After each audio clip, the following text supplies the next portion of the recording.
Lisette Talat, un nom qui résonne dans l'histoire post-indépendante de l'île Maurice. 2 fois déportée lors de l'excision de l'archipel des Chagos de l'île Maurice par les Anglais. Sa venue ou jetée dans une étable à Bois-Marchand en 1973 s'est faite dans la douleur quand en 8 jours elle a perdu 2 enfants par le chagrin, comme on dit. Meurtrie, elle est devenue au fil des années la figure de la lutte chagossienne, comme le souligne Olivier Bancoul. On comprend dans son grandeur, ça la lutte sagusienne. Et la lutte sagusienne là racontée par une dimoune qui le vécu, qui vivent sa déportation là, qui vivent la grève de faim, manifestation, tout le monde. Moi, ce qu'il y a derrière, c'est ce qu'il y a à dire, les gens la veille sur la mort, il là. Et nous faisons toujours, et nous là, aux côtés du président de Sagos et aux côtés d'Olivier Bancoul. Et je vous dis, place que vous mettez là, haute sur l'empreinte, vous êtes là. Et moi, je dis que je suis là-bas à l'âge de 4 ans, je peux sa mémoire comment les êtes là. Les êtes là, pas seulement une mélodie, ils travaillent logique, ils font des enfants logique, ils ont déporté logique. Okay? C'est un livre qui nous a transmis pour montrer. Je vous dis qu'on peut prendre l'exemple, pas plus tard qu'hier ou avant-hier, que le monde entier vient célébrer un jour consacré à Nelson Mandela. Quand les gens comment les êtes là, nous pensons qu'ils ont un moment, un jour qui nous a gardé pour lui. Surtout, il ne faut pas oublier qu'il dit parmi les 1000 femmes pour le prix Nobel de la paix. Il montrait sa détermination en tant qu'Indimoun qui a un attachement avec sur la terre. Moi, je pense que dans des affaires comme ça, il ne faudrait pas nous laisser dans le tiroir, il ne faudrait pas nous oublier, il faudrait nous donner la chance, l'occasion de nous bonnes générations. Prends l'exemple des États-là. Son histoire, qui est au début une étude, est devenue un livre poignant, écrit par Françoise Labelle et Jean-Clément Cangy. Pour Françoise Labelle, les Chagossiens ont été les victimes de l'indépendance. Non, mais qui sont là qui paye un prix cher pour l'indépendance, c'est les Chagossiens. C'est à la conférence de Lancaster, c'est là que il y a une négociation pour exciser l'archipel des Chagos. Et en vrai, c'était sur une condition qui nous gouvernant dans l'époque fin accepter ou fin visait accepter. Moi, mon père rentre dans cette partie historique. Comment négociation, qui s'en a accepté, pas accepté. Mais il arrive un point, quand le gouvernement mauricien, il tombe d'accord pour qu'il tire l'archipel de Chagos du territoire de Maurice. Et l'archipel c'est un petit monde qui est resté. Mais d'après les conventions des droits humains, on n'a pas le droit de déraciner un peuple. Pour se contourner ça, et se dire non, pas dans des gens qui sont nés dans Diego, et non juste des gens qui viennent travailler. Et c'est ça la grande injustice, le grand mensonge des bandes bien pensants, bandimoun. Et c'est là que les gens disent, oh, mais mon génération en génération finit dans Diego. Et à la cimetière, mon ancêtre, qui a depuis 4-5 générations, qui manière où vient dire, pénant dimoun qui naît dans Diego. Et quand dépose d'une façon la plus cruelle. Vous connaissez? Et moi, je dis, je bien simple. Ok, où reste vos bassins? Là, on prend au bis pour la case. Je paye dans bis là. Mais on attend. Non, paye dans bis. Qu'est-ce faire? Mais vos bassins vont aller. Ou pas qu'on va retourner. Ah bon? Vos bassins vont aller, mais moi la case. Molicien. Côté. Mais ben non, on ne peut pas cavaler, point, bon. Et sinon, pour résumer la souffrance du peuple chagossien, c'est en une seule phrase, imaginez-nous, quand on est pour retourner la case, dire où l'endroit inventé et qui ou pas pour retourner. Et c'est là qu'il y a plusieurs chagossiens qui mort de la, c'est ce qu'ils les chagossiens appellent la sagrade. C'est mort de la sagrade, et un enfant lisait, ils disent, ok, un sur les enfants, ils meurent de la sagrade, parce qu'ils puis après ils vont dire, mais quand nous parlons de la case, c'est pas mesure qu'il y a des enfants. Les enfants là tous les jours, maman, quand nous parlons de la case, pas pour aller la case, nous payons non la case. Et donc quand les autres racontent tout ça, on n'est pas capable de pas toucher.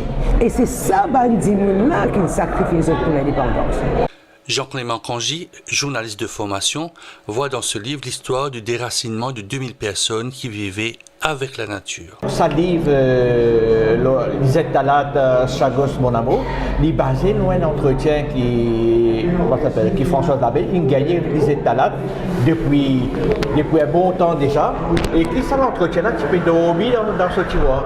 Et donc un jour, il y a plusieurs mois de cela, il approche moi, il dit comme ça, Jean-Claude, tu vas penser, nous capables de faire une petite chose avec ça. Il a dit oui.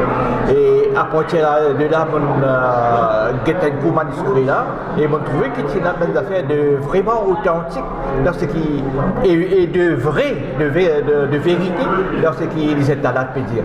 Et donc à partir de là, nous partageons un peu, nous menons la tâche, et François Labelle, il fait la partie anglaise, moi je fais la partie française et créole, et tout le temps donc nous confondons le travail pour capable de gagner une cohésion dans ce qu'il peut écrire. Donc, mais ces histoires-là, c'est une histoire extraordinaire parce qu'ils étaient là cause depuis son expulsion depuis 1965, depuis Diego. Et c'est dire, ça combat Belchagosien depuis qu'il est peuple, ça peut durer. Mais le peuple sargosien, c'est un peuple sacrifié, qui fait beaucoup souffrir, qui fait beaucoup vraiment passe des moments très difficiles et qui malheureusement et dans certains moments qui ne pas trop comprendre, mais vous constatez qu'aujourd'hui, surtout après sa victoire formidable, Ben Sargosien et Olivier Barankou dans les Nations Unies, finalement un réveil, disons, de la conscience nationale concernant Ben et Sargosien.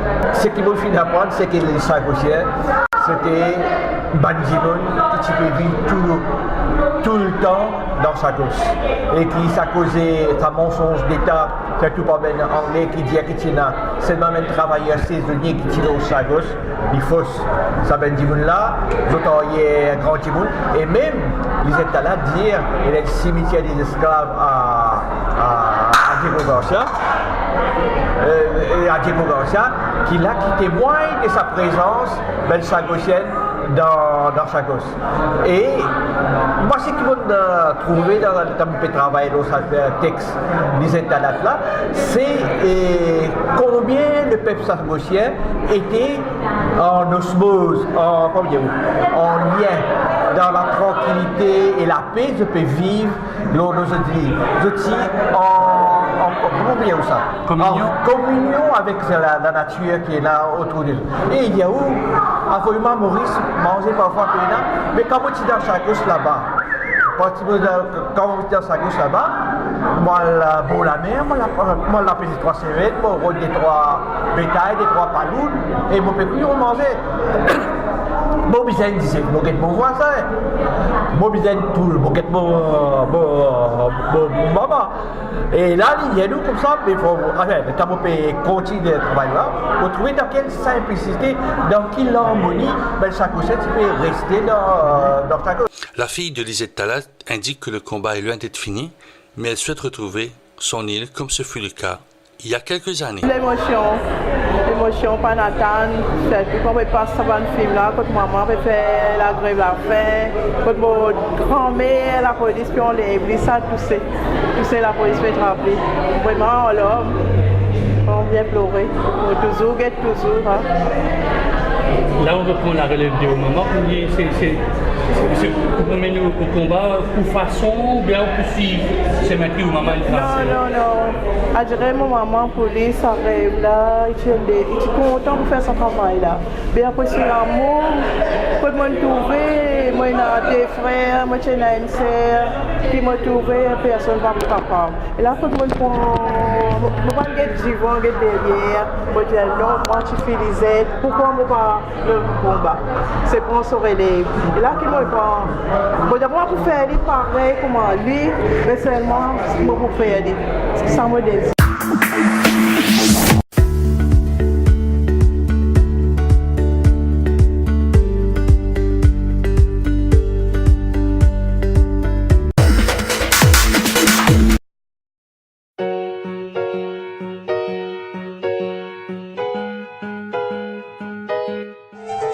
Scents are proven to evoke powerful memories and sell products. Hotels, theme parks, and retailers including Disney, Westin, and Abercrombie have been successfully scenting for years. Our clients are enhancing customer satisfaction and sales with the incorporation of scent. We offer scent diffusion systems for any budget, large or small. Our systems are environmentally friendly and easy to use. Inclusion of scent is perfect for corporate and private events, retail and marketing promotions, and authentic special effects. Hotels, clinics, and malls are beginning to realize the value. Sales increases of 35% and more are being experienced when branding are integrated with multi-sensory effects including music, video, lighting, and scents. And it's possible to scent spaces of all types and sizes. From point-of-purchase displays, to parties, to clubs, hotel lobbies and ballrooms, even theaters, arenas, and outdoor stadiums. Our scentimetography team includes a team of master perfumers, creative scent marketers, and expert technicians with years of experience in the industry. Our variety of scents is limited only by your imagination.